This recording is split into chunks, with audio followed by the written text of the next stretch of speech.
အိမ်ကလေဒါနန်းတော်လိုပဲကျွန်တော်သုံးထပ် RC အပြည့်ကိုမှကျွန်တော်တို့ဒီကနုတ်တွေကျိုးတွေဒါ classic design ကိုဖော်တာကြီးပဲတိန်းထောင်ကျော်ကုန်ကြထားတဲ့အိမ်တစ်လုံးကိုဒီနေ့ house လုပ်ပြီးမှဖြစ်ပါတယ်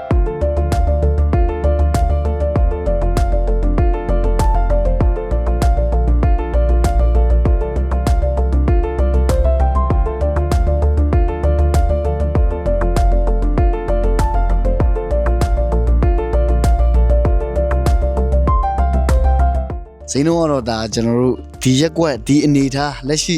စောက်လို့ဈေးရိတ်နဲ့တွက်မယ်ဆိုရင်ဒါတော်လေးကိုဈေးများမဲ့အိမ်တစ်လုံးပဲဖြစ်ပါတယ်ဈေးနှုန်းကတော့ကျွန်တော်တို့အခုလက်ရှိဒါမြောက်တကုံ34တလန်းလုံးရတယ်ဒါကျွန်တော်တို့တိတ်ဆိတ်အေးချမ်းပြီးတော့အင်ဂျင်အိမ်ကောင်းတွေအများကြီးရှိတယ်34မှာဖြစ်တယ်ပြီးရင်ကျွန်တော်တို့ဒါကျိုးဘိုးတွေဒါ classic design ကိုပဲဖော်တာတိန်းထောင်ချီကုန်ကြထားတာဆိုတော့အဖွင့်ဈေးရလဲပြောမယ်ဆိုရင်တော့ဈေးကွက်ထဲမှာဒါဈေးကောင်းမဲ့အိမ်တစ်လုံးလည်းဖြစ်ပါတယ်ကဲအဲ့ဆိုတော့ကျွန်တော်တို့အိမ်လေးတော့ကြည့်ပြီးမယ်ဆိုတော့ဒီမှာတော့ကျွန်တော်တို့ဒါလမ်းပေါ့နော်လမ်းအခုဒီလမ်းကတော့လမ်းခင်းပြီးတာလမ်းအစ်စ်ကတော့ပုံမှန်လမ်းနဲ့အများကြီးမြင့်ပြီးတာဟိုမှာကျွန်တော်တို့ဒါခြံပေါ့နော်ခြံကိုလည်းအများကြီးထပ်မြင့်ထားတယ်ဒီမှာဆိုရင်ကျွန်တော်တို့မြောင်းဘုံတွေကားကတော့ကိုယ့်ရဲ့ဧည့်သည်တွေပါညာလာမယ်ဆိုရင်လည်းထားလို့ရပါတော့ခြံစည်းရိုးဒီဇိုင်းနဲ့ဒီအပေါ်ဒီဇိုင်းကို show လိုက်အောင်နန်းတော်လိုပဲကျွန်တော်တို့ဗီယက်နမ်တို့ဘာလို့ဒီနိုင်ငံရဲ့အဲ့လိုမျိုးအိမ်အကြီးဆောက်တဲ့ design ပေါ့နော် room design ဒါ Italy design ကိုကျွန်တော်တို့အများကြီးတိုင်တွေကိုမြင်ရမှာဖြစ်ပါတယ်ဒီ chance view တွေအစပေါ့နော်ဒီလိုအဝိုက်တွေနောက်ပြီးတော့ကျွန်တော်တို့ဒီအိမ်မှာ CCTV တို့နောက်ပြီးတော့plate studio တွေအစအကုန်ပါပြီးတာပေါ့နော်ဒါကတော့ကျွန်တော်လမ်းအစ်စ်ကိုမှကျွန်တော်ခြံကိုအနည်းဆုံးဒါ2ပေခွဲ3ပေလောက်မြင့်ထားပြီးတော့အိမ်မကြီးကိုလည်းထပ်မြင့်ထားပါနော်နောက်ဒီမှာကတော့ကျွန်တော်တို့ဒီတကားကတော့ဟိုဒါတကားပဲပေါ့နော် auto gate စနစ်ပဲပြီးရင် design တကားရတယ် classic design နဲ့တုံးထားတယ်အခုကျွန်တော်တို့ဒါသူ့ရဲ့ car garage ကို show လိုက်ဒီ car parking ကကျွန်တော်တို့ Land Cruiser ပဲထား Coro ပဲထားနောက်ဆုံး bus car ပါထားလို့ရမယ်အရှိကြီးပဲဒီကနေပြီးဟိုတီဆိုရင်ဒါအနည်းဆုံး18ပေနဲ့ပေ20လောက်ရှိမယ်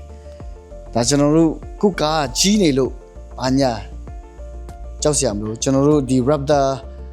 F150 ထားရင်လည်းအဆင်ပြေဒီဘက်မှာလည်းအဲ့လိုပဲကျွန်တော်ကားအကြီးထားလို့ရတယ်ကောင်းကားအကြီးရတော့ဒီဘက်တစ်စီးအထဲကိုတစ်စီးနောက်တစ်စီးပေါ့နော်အိမ်ထဲမှာပဲ3စီးလောက်တော့လွယ်ကူထားလို့ရတဲ့အနေအထားမှာရှိတယ်ဒီတိုင်နေဆိုရင်ရှိုးလိုက်အောင်ကျွန်တော်ဒီလိုမျိုးတကယ်အိမ်ကောင်းတဲ့အိမ်တွေဆိုရင်ကျွန်တော်မရတာကြာပြီပေါ့နော်ဆိုတော့ကိုလည်းလိုက်ပြီးရတဲ့အချိန်မှာနည်းနည်းစိတ်လည်းပူလှုပ်ရှားတယ်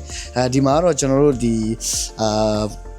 heavy duty ခံနိုင်တဲ့ကြွေပြားခင်းပြီးတာ non slip ဖြစ်တယ်ပြီးတော့ဒီအိမ်မှာတော့ကျွန်တော်ရေကတော့2မျိုးရပြီးတာပေါ့နော်နောက်ဟိုဟာစီပင်ရေလေးရတယ်ပြီးတော့ရင်ဂျိုးဖြူလည်းရပြီးတာပေါ့နော်ဆိုတော့အဝေးစီးလည်းရပြီးတာပေါ့နော်ကဲတကားဝင်ပေါက်ကတော့ကျုံးနဲ့ပါညာထဲဝါကိုကျွန်တော်တို့ဖွင့်ထားတော့မြင်ရမှာဖြစ်ပါတယ်ဒါဆိုကျွန်တော်တို့အထဲစကြည့်အောင်လားဒီမှာတော့ကျွန်တော်ဒီလိုကျုံးတကားပြီးတော့ရင်ဒါကတော့တန်ပန်းပါပြီးတာကျွန်တော်တို့ရဲ့ဒီချင်းလုံးစကားပါပြီးတာပေါ့နော်ကဲဒါကတော့ကျွန်တော်တို့ဒါချင်းလုံးစကားပါပြီးတာ main တကားတန်ပန်းပါပြီးတာဒါဧကန်စီလင်ကို show လိုက်အနည်းဆုံးကျွန်တော်14ပေရှိပြီးဒီအိမ်မှာထူးခြားမှာကျွန်တော်အပြင်ကနေပြီးတော့ဒါကျွန်တော် classic design ကိုကြိုးတွေအများကြီးထိုးထားတဲ့အပြင်ဒီပတင်းပေါက်တွေပေါ့နော်ဒါကို aluminum အထူသားအောင်မှာကျွန်တော်တန်ပန်းဓာတ်တွေဆိုရင်တန်ပန်း design အစအရန်ကိုကျွန်တော်တို့modern ခေတ်မှာ classic ဘက်ကိုတွားတဲ့ဒီ vintage ဘက်ကိုတွားတဲ့ design တွေကိုအများကြီးတွေ့ရမယ်ဒါပေမဲ့ပစ္စည်းတွေmaterial တွေအားလုံးကတော့ဒါပစ္စည်းအကောင်းတွေပေါ့နော်ဒီပတင်းပေါက်ကြီးပဲဒါ10ပေလောက်ရှိတယ်ဒီဘက်ပတင်းပေါက်လည်းဒါ10ပေလောက်ပြောမယ်ဆိုရင်ဒီရဲ့အောက်ထိပတင်းပေါက်နေရာရှူထားတာဖြစ်တဲ့ကုန်ချစရိတ်ကလည်းအများကြီးပိုကုန်မယ်lighting ကလည်းအများကြီးပိုကောင်းမယ်ဒါကတော့ဒီဧကန်ရဲ့အားသာချက်ပေါ့နော်ဒီအိမ်လုံးရဲ့အားသာချက်လို့လည်းပြောလို့ရတယ်ကျွန်းပါကေခင်းပြီးတာပြီးရင်ဒီမှာဆိုရင်ဒါကျွန်တော်တို့ဝင်ပေါက်ဒီလိုကျိုးပေါ့နော်မဟုတ်ဘူးလိုမျိုးကျိုးထုတ်ထားတယ်ဒီမှာတော့ကိုကြိုက်နေတဲ့ရပါတော့ပုံမှန်ကတော့ဝင်လိုက်တာနဲ့ကျွန်တော် cabinet ထားတာအကောင်းဆုံးပဲပေါ့နော်ကျွန်တော်ကားတော်တို့ထီးတို့ဘာတို့ပေါ့နော် daily use တဲ့ဟာထားလို့အကောင်းဆုံးနေရာဖြစ်ပါတယ်တကယ်လို့ကိုကဟိုပန်းတွေပါစိုက်ချင်တဲ့ indoor plant လုပ်ချင်တယ်ဆိုရင်လည်းအဆင်ပြေတဲ့အနေအထားမှာရှိပါတယ်ကဲဒီတမင်းစားကိုင်းရမဟုတ်ဘူးဝင်ကြည့်လိုက်ဒီလိုပေါ့နော်ထဲနေအောင်ကျွန်တော်တို့ဟိုခံစားရတယ်ဆိုတော့နံပါတ်1စီလင်မြင့်နေဒီမှာကျွန်တော်ဒီလိုခံစားလိုက်မယ်ဆိုရင်အဲ့လို hall ထဲမှာရောက်သွားတယ်လို့အဲ့လိုတကယ်ခန်းထားတဲ့ကြီးကျယ်တဲ့အိမ်တစ်ခုတည်းကိုရောက်သွားတယ်လို့ပြတိုက်တစ်ခုတည်းရောက်သွားတဲ့ feeling ရတယ်နော်ဒီမှာဆိုရင်လည်းကျွန်တော်တို့အဲ့လိုမုတ်ဦးတွေဝင်နေဒီဘက်မှာရေချိုးခိုင်းနဲ့တွဲပါတဲ့အခန်းတစ်ခန်းဒါကတော့ထမင်းစားခန်းဖြစ်ပါတယ် ထမင်းစားခန်းရဲ့ဒီပဒင်းပေါက်အဖွင့်ကိုကြည့်လိုက်10ပေလောက်ရှိတယ်ပြီးတော့ရင် तू ကအပြင်ကိုထွက်ကြည့်လို့ရတယ်လာချက်လက်ပြပေးဒီအပြင်ကနေပြီးတော့အခုကျွန်တော်တို့မြောင်းစနစ်တွေအကုန်ပါပြီးသားကျွန်တော် outdoor plant ပေါ့နော် outdoor plant တွေထပ်ဆိုင်မယ်ထမင်းစားခန်းကနေပြီးတော့ကျွန်တော်တို့ဒီမှာထမင်းစားမယ်အပင်လေးတွေစိုက်ထားမယ်အဲ့လို feeling ရမယ်ပြီး ceiling ကလည်းမြင့်နေအပြင်သူ့ရဲ့ကျိုးတွေကနုတ်တွေက classic ဘက်ကိုပဲတွားတယ်လုံးဝဘယ် ceiling မဆိုကျွန်တော်တို့အကုန်လုံးကတော့ကနုတ်တွေနဲ့တေချာလေးလောက်ထားတယ်ဆိုတော့မိဘခန်းနဲ့ချက်ကြည့်ဒီမှာကျွန်တော်တို့ထုံးစံတိုင်းပဲကျွန်တော်တို့ဒါသမီးစားခန်းနဲ့တစ်ဆင့်နှိမ့်လိုက်ပြီဆိုရင်ဒါမိဘခန်းရောက်သွားမယ်မိဘခန်းရဲ့စီလင်းဆိုပူလောင်ဆိုးတွေ15ပေလောက်ရှိတယ်ဒါအပေါ်အောက် cabinet ကိုလည်းကျွန်တော်တို့ဒါ eco wood နဲ့ထည့်ထားတာမို့လုံးဝကျွန်းအစစ်ကိုမှဒါကျွန်တော်ဒါ gas stove ပေါ့နော် electric stove လို့ရှင်တော့ဒီနဲ့ဒီဘက်မှာ electric stove ထားလို့ရတယ်ကဲပြီးရင်ဒီဘက်မှာတော့ဒါ store လုပ်လို့ရတယ်တကယ်တော့ make room လည်းလုပ်လို့ရတယ်make room လုပ်မယ်ဆိုရင်သူ့အတွက်ဒီဘက်မှာပထင်းပေါက်တစ်ပေါက်ပါပြီးသားပေါ့နော်တံပန်းနေဒီအနောက်မှာဆိုရင်အကျယ်ကြီးပဲတကယ်လို့ကိုက west kitchen အနေနဲ့ထားခြင်းနေဆိုရင်လည်း fine တယ်ဒီမှာပြပေး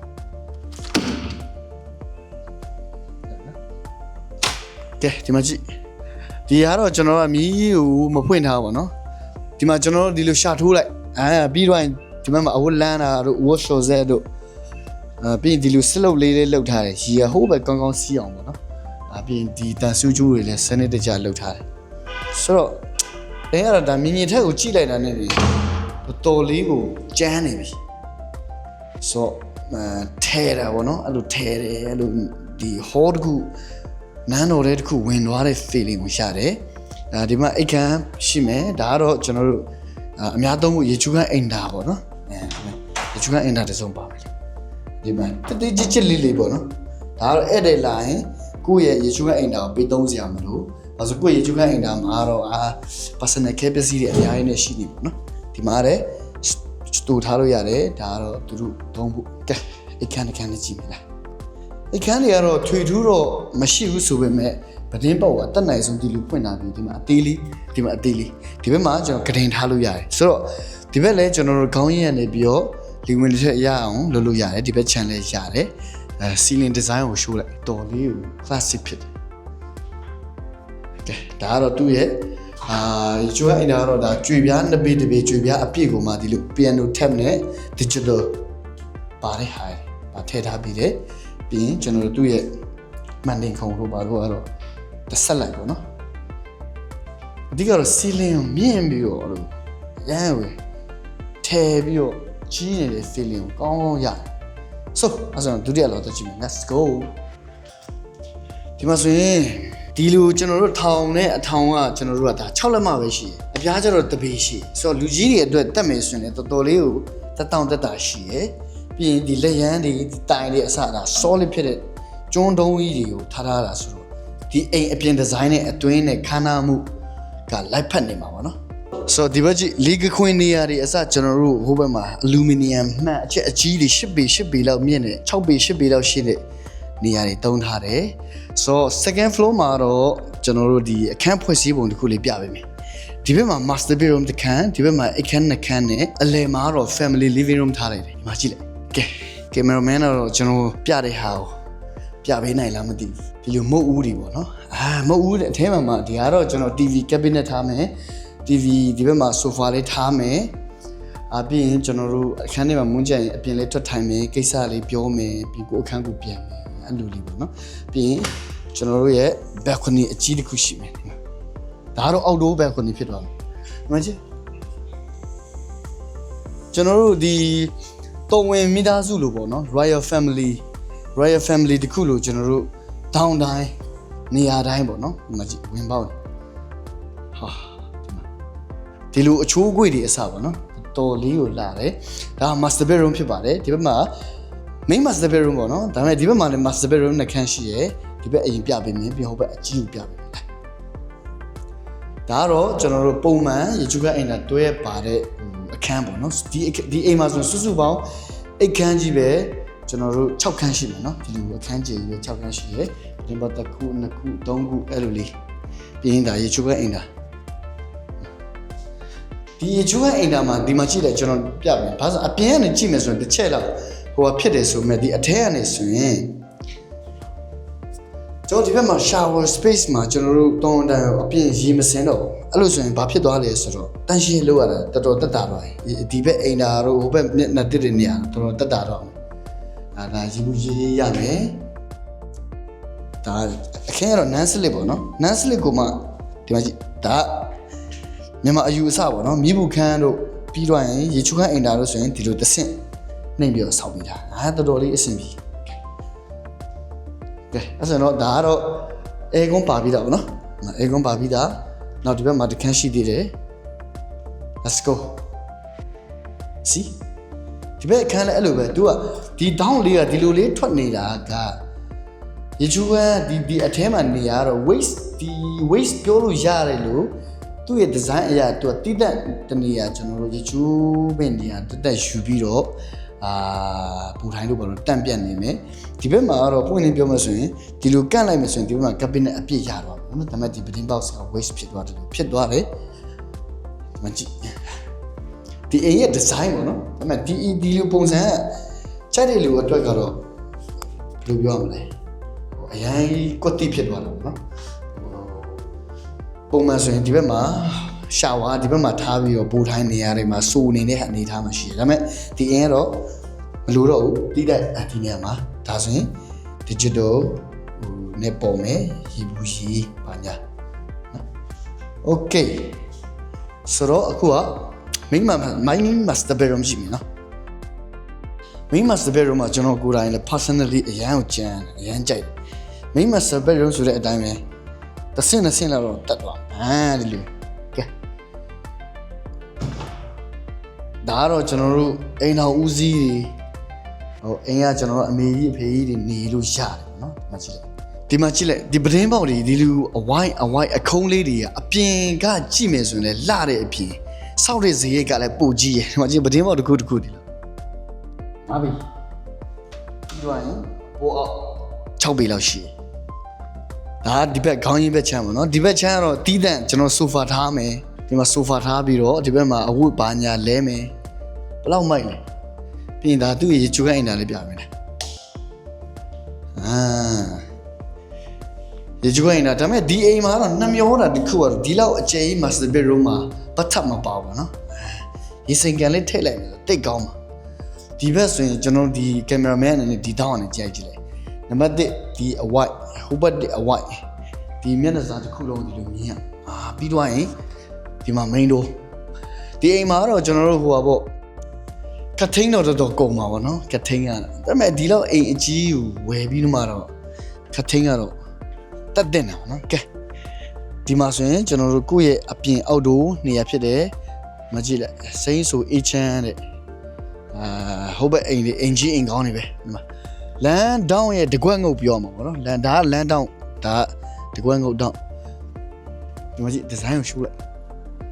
ဒီဇိုင်းဟိုဘလောဒီအလွာဒီမှာကြည့်အပြင်ကနေဘယ်လောက်လှခုညနေဆောင်ရိုက်တာဒီမှာချမ်းတဲ့အဲ့လို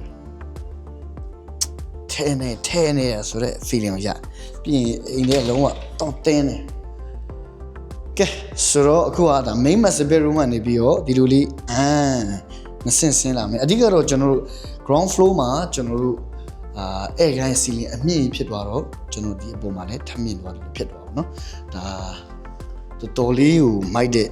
design လို့ပြောမှာပါနော်ကိုယ့်အတွက် budget မလို့အိမ်ကောင်းဖို့ထဲဖို့ပဲလိုတယ်ဆိုတော့လူတွေအတွက်ဒီအိမ်ကအိမ်ဆောက်ချင်တယ်ဆိုရင်လည်း design ကောင်းရမယ်ဝယ်ချင်တယ်ဆိုရင်လည်းဒီအိမ်ကတော့အမြင်အပြေးလွှားလာဝယ်မယ်အနေထားမှာရှိကဲဒါတော့အောက်အလွန်မှာတော့ family living room ဒီအပေါ်မှာတော့ကျွန်တော်တို့ second family living room function room လို့လို့ရတယ်အခန်းကန့်ပြီးတော့စာဖတ်ခန်းလို့လို့ရတယ်ဒီမှာကြည့်စာဖတ်ခန်းလို့လို့ရမယ်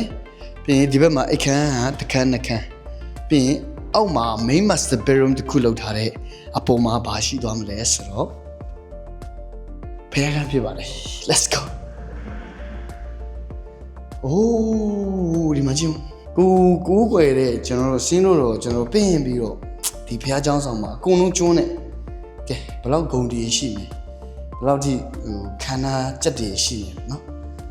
ဒီဘက်မှာဆိုရင်လည်း ဒါအောက်မှာကတော့သူကရေချူကန်အင်တာထည့်လိုက်တယ်ဒီမှာရေချူကန်အင်တာမလို့ကင်မရာနဲ့နောက်ကလာဆုပ်သွားလိုက်ဘယ်လောက်ကျဲလဲဆိုတာပြကြည့်ဒီဘက်မှာဆိုရင်ဒီလိုအကွေ့လေးတွေနဲ့ဒီလိုမျိုးအခုံးပေါ့အခုံးတော်လေးကိုကုန်ကြခံပြီးအချိန်ပေးပြီးတော့စောက်ထားရတယ်ဆိုတာအရင်သိတာပြီးရင်ဒီရှေ့မှာဆိုရင်လည်းသူ့ရဲ့ဝရန်ဒါလေးနားလည်းပြောင်းဒူးနဲ့ဒဲနဲ့ဆိုတာအဲ့ဒါပြောဒီမကျဟိုးပဲအင်ဂျီအင်ကောင်းနေပဲကနှုတ်ဒီမှာကျိုးထိုးတာဒီအိမ်ရှင်ကဒီလိုကျိုးထိုးတယ်ပဒင်းပေါက်ပိုတွေဘာတွေဒီနေရာတွေပဲသိန်း1000ကျော်ကုန်တယ်လို့ပြောပါတယ်ဆိုတော့ဟိုဘက်မှာကတော့အခန်း2ခန်းရှိရယ်အောက်အခန်းတိုင်းပေါ့နော်ကျွန်တော်ကအခန်းတော့လည်းမပြတော့တကယ်တော့အောက်အခန်းတိုင်းအတူတူပဲဗီဒီယိုအရင်ရှည်သွားမှာဆိုတော့ကဲဆိုတော့ကျွန်တော်အပေါ်ဆုံး roof ကိုတက်ကြည့်ဒီမှာဆိုရင်ကျွန်တော်တို့ဒီlegal aid ဆိုကျဲပဲဘာလို့ဒီလောက်ကျဲသွားလဲဆိုတော့ကျွန်တော်ပြမယ်နော်ပုံမှန်ဒီလောက်အပေါ် roof ကိုတက်ဖို့ကဘာလို့လဲဆိုတော့ကြောင်လင်လေကားလို့ပဲဒါပေမဲ့ဒီအိမ်ကကြောင်လင်လေကားမလို့ဒီမှာကြည့် legal aid နဲ့အပေါ်တက်လာဘူးလုံးလေးလုံးလုံချုံနဲ့အပေါ်ရောက်မယ်အပေါ်မှာဆိုရင်ဒီမှာ40 60မြေကွက်အပြစ်ဆက်လက်ရတယ်လို့မှန်းကြည့်လိုက်ဘယ်လောက်ကောင်းကျွန်တော်ဟိုမှာဆိုရင်တီတကူဘုံကြီးကျောင်းပြီးရင်ဘေလီဒတာဘေလီဒတာမြင်မယ်လို့ထင်ပါတယ်ဆိုတော့ဘေလီဒတာဆင်းလိုက်တာနဲ့ရောက်မဲ့34ရက်ကွက်မှာဒီလိုခန်းနာကြီးကျယ်ပြီးတော့ဘုံကမခုမကပ်ပဲနဲ့ share ဆောက်ထားတဲ့အိမ်တစ်လုံးကို3100နဲ့ရောက်မှာဖြစ်ပါတယ်ဆိုတော့ဝယ်ချင်တဲ့လူလည်းအမြန်ဆုံး property seeker ဖုန်းဆက်ပြီးတော့ကြည့်လို့ရပါတယ်အားလုံးကျေးဇူးတင်ပါတယ်ကျွန်တော်နောက်ဗီဒီယိုမှာပြန်တွေ့ပါမယ်ခင်ဗျာ